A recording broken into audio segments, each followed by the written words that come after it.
Income tax act 2025 के under जो TDS के चालान बनने हैं वो अब बनने शुरू हो गए हैं और 1 मई 2026 से जो चालान बनेंगे वो अप्रैल मंथ के बनने शुरू हो जाएंगे। पहले के चालान और इस बार के चालान में क्या चेंजेस है? एक तो सारे सेक्शन नंबर चेंजेस है। अभी जो सिर्फ टीडीएस और टीसीएस के सिर्फ 2 सेक्शन बन गए हैं।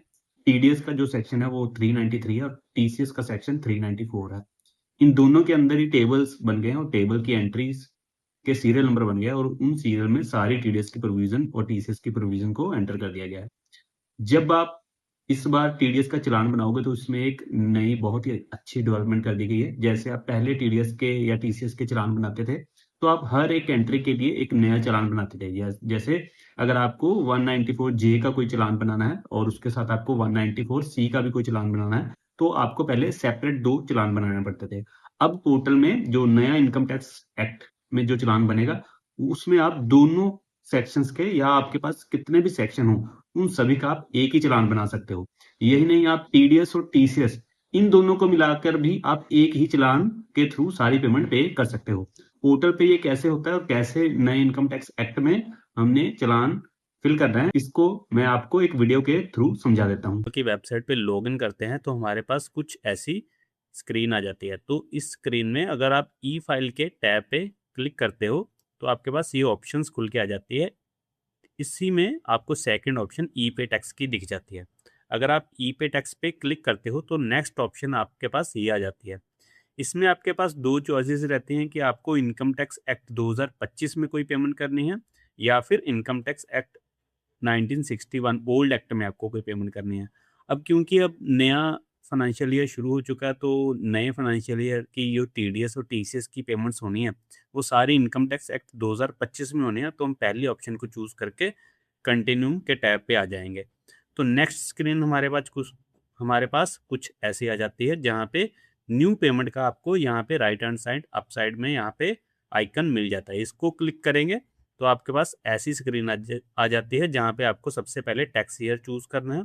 उसके बाद आपको 3 बॉक्सेस मिलते हैं और इन बॉक्सेस में जो टीडीएस और टीसीएस पे होना है वो पहला ही बॉक्स है जहाँ पे लिखा भी हुआ है पे टीडीएस एंड टीसीएस। तो यहाँ पे आपको प्रोसीड करना है। प्रोसीड करने के बाद आपको सबसे पहले वो पूछता है कि आपने जो आपका जो डिडक्टी है वो कंपनी है या अदर देन कंपनी है। उसके बाद डिडक्टी का जो स्टेटस है वो रेजिडेंट है या नॉन रेजिडेंट है। ये आपको इन्फॉर्मेशन यहाँ पे दे के कंटिन्यू कर देना है। तो इसके बाद आपके पास ऐसी स्क्रीन आ जाती है जहाँ पे आपको ये ड्रॉप डाउन बटन मिलता है जहाँ पे आपको क्लिक करके अपना टेबल सीरियल नंबर सेलेक्ट करना है। जैसे आप इसको क्लिक करते हो तो आपके पास सारी लिस्ट आ जाती है। अब यहाँ पे या तो आप टेबल नंबर सीरियल नंबर देख के या फिर सेक्शन नंबर देख के भी सर्च कर सकते हो या फिर यहाँ पे ऊपर ही आपको सबसे पहले सर्च का ऑप्शन दिया हुआ है। यहाँ पे आप कोई भी टीडीएस की डिस्क्रिप्शन लिखते हो, जैसे आपको कमीशन का काटना है या कॉन्ट्रैक्ट का काटना है या स्क्रैप का टीसीएस जमा करवाना है, तो वो सारा आप सर्च करके भी यहाँ पे सिलेक्ट ऑप्शन कर सकते हो। ऑप्शन सिलेक्ट करने के बाद आपको यहाँ पे भरना है कि आपको कितना टैक्स जमा करवाना है, कितना सरचार्ज, और अगर उस पर सेस लगता है तो वहाँ पे जमा करवा के इस एंट्री को ऐड करना है।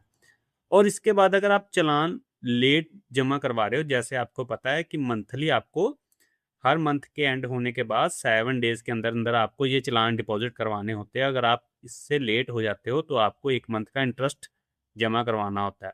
तो वो इंटरेस्ट भी आप यहाँ पे नीचे बाद में पे करोगे। पहले आप सारी एंट्रीज ऐड करोगे और ले इंटरेस्ट बाद में सबका इकट्ठा ही यहाँ पे ऐड करोगे।